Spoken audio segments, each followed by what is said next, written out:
तो बस अपनी भांजी की शादी में गया था, बस इतनी सी बात थी। पर वही बात जिंदगी की सबसे डरावनी याद बन गई।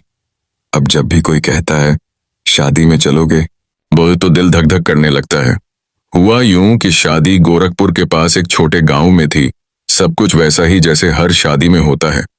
हल्दी, संगीत, डीजे, बच्चों की शरारतें, बुजुर्गों की बातें और एक छोटा सा पंडाल जिसमें लाइटें थोड़ी थोड़ी टिमटिमा रही थीं। पर वहां एक चीज और थी जो किसी को नजर नहीं आ रही थी, बस मुझे। शादी वाले दिन मैं देर रात खेत की ओर गया था मोबाइल नेटवर्क पकड़ने के लिए।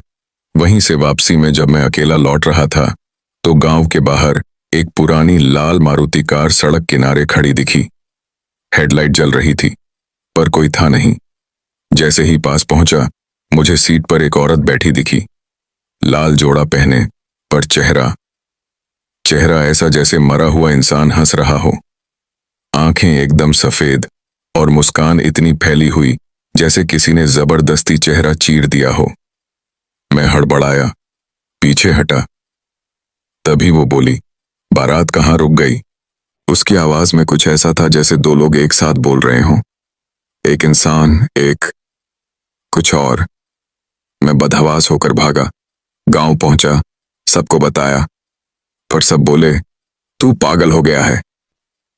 लेकिन अगली सुबह जब बारात दुल्हन लेने निकली, उसी जगह वही कार मिली, पर जली हुई हालत में। और उसमें से निकली लाश, वही लाल जोड़ा, वही चेहरा। और हैरानी की बात यह थी कि पुलिस कहती है वो गाड़ी 3 साल पहले एक दुल्हन समेत जल चुकी थी और लाश कभी मिली ही नहीं थी। पर मैंने तो उसे देखा, जिंदा, मरी, पता नहीं। बस इतना जानता हूं कि जब भी मैं नींद में करवट लेता हूं, वो आवाज अब भी कान में गूंजती है, बारात कहाँ रुक गई? अगर तुम अब तक मेरी बात सुन रहे हो तो एक बात बताओ, क्या तुमने कभी किसी को देखा है जो था पर फिर नहीं था? नीचे कमेंट में अपना नाम और कहां से देख रहे हो ये जरूर लिखना। और हाँ, अगर तुम्हारी बारात निकलने वाली है तो अगली बार जब कोई अनजान चेहरा रास्ते में दिखे, जवाब मत देना। अब बताओ, तुम्हारे हिसाब से इंसान की सबसे डरावनी चीज क्या हो सकती है?